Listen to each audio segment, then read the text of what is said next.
అందరికీ మన రక్షకుడైన యేసుక్రీస్తు వారి నామంలో వందనాలు. Guess the women. Question number 5. ఇజ్రాయేలీలకు న్యాయాధిపతిగా మరియు ప్రవక్తినిగా నియమింపబడిన స్త్రీ ఎవరు? ప్రశ్న మరోసారి. ఇజ్రాయేలీలకు న్యాయాధిపతిగా మరియు ప్రవక్తినిగా నియమింపబడిన స్త్రీ ఎవరు?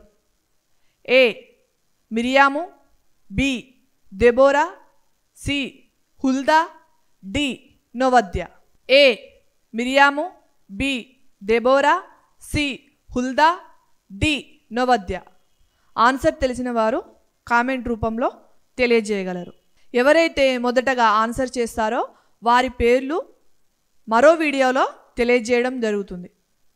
ఇలాంటి సరికొత్త అయిన విషయాల గురించి నేర్చుకోవడానికి ఈసీపీ ఫర్ క్రైస్ట్ అనే ఛానల్ని సబ్స్క్రైబ్ చేసుకోగలరు. అందరికీ ధన్యవాదములు.